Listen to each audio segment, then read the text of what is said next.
Okay, Stray, get this. This man says he has not held a job in 15 years.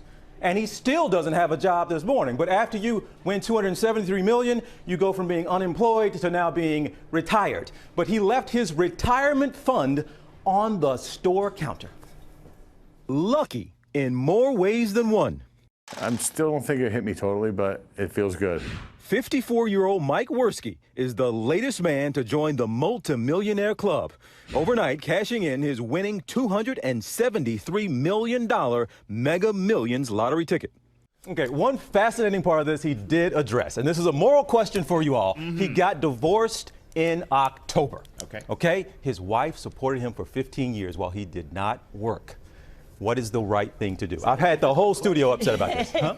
Is that a difficult question? Is it? I don't know. So I've had all kinds of arguments with people. What's the right thing he should do? He's got to give her money. He's got to, yeah. Of course. He still should give the friend some money. Yeah, he should give the guy who saved the ticket, and then he should give his wife 20% after. At least 20? 20, huh? 15 years, or at least 15% a year. I'm going to go with half. Oh, wow. Oh, no, she didn't. Oh, yes, she did. No, she didn't. Yes, she did. No, she didn't. Yes, she did, Peter. I just saw it. Hold on, you two. Hold on. Did she say half as in 50%? Absolutely not. Absolutely not. See, y'all, she done made me take out the big calculator. Let me explain some things to you, right, ladies? Because some of y'all insist on hitching your wagons and wasting your time to men with no ambition, that's doing nothing with their life and don't even plan to. He not even lying about working. He has no ambition, and some of y'all are okay with that, right? All right, let's see what happens. I'm gonna tell y'all what y'all can do though. But hold on, let's deal with this situation first, right? So this dude just won $273 million. Forget all of that. You know, she gonna be thinking about that money, but forget all of that. Forget that money, right? We're gonna go back to the 15 years they were together. So let's turn this on real quick, right? Because I'm gonna find out what she is worth, what she deserves. Now, he's not a very ambitious fellow, so we're gonna say, you know what? Let's say he gonna find a job. Let's say he'll make $30,000 a year, right? There you go, $30,000, right? We're gonna divide that by 2 because, you know, she's his wife, so she's entitled to half. There you go, $15,000, right? Now, if you do the $15,000, which is her half of what he's made over the 15 years, we'll times that by 15, should be like 2.25, right? Hold on, yeah.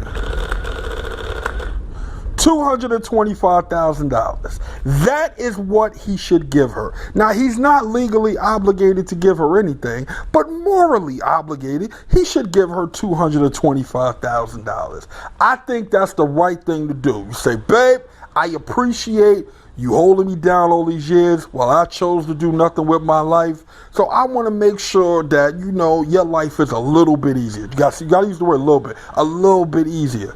And this is the fair thing to do, $225,000. Now, if you won $273 million, they're going to probably keep about 70 or so million for taxes. So this is still lunch money when you still got $200 million. You understand what I'm saying, people? This is why, ladies, you should not hitch your wagon to dudes with no ambition, because you either got to ride that all the way out, just in case something like this happens. You got to be dedicated. You got to, 15 years, she was right there. Less than a year later, he won the lotto. You got to ride that out till one of y'all die.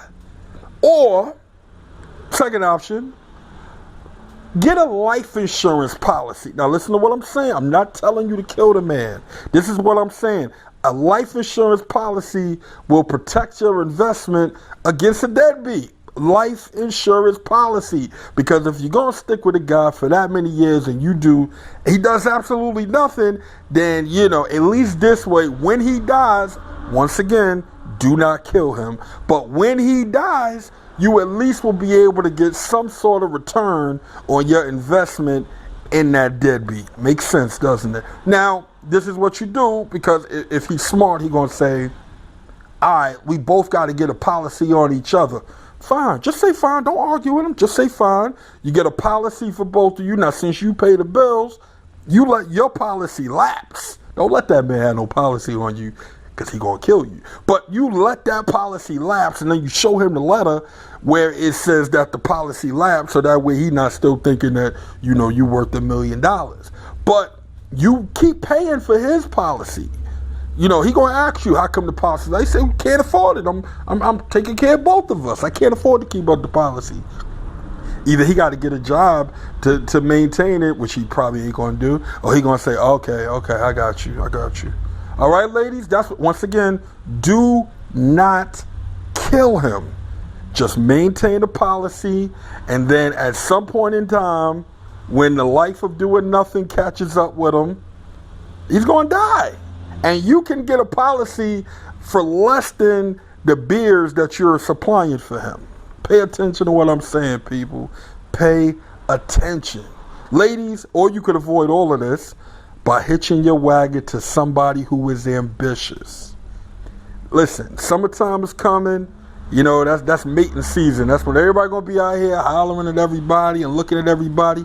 Listen, don't blow off the guy with the uniform because he's working. Stop waiting for these dudes in suits. Be okay with the dude that's wearing a uniform, whether he UPS, whether he work at the gas station, whatever it is. You don't know what that man's aspirations are. He may plan to own that gas station. Message. Y'all ladies need to cut it out. Focus. All right, y'all? I told y'all I'm going to straighten all this out. I'm going to straighten it all out. All right? Now let's get to the video. Let's go. You see the pictures I paint, son. If I ain't the king of New York, then it ain't one. What's up, YouTube? So today we are going to be straightening out this quarter panel. Now, as you can see, there's damage here. It ripples up here. You can see the space in there.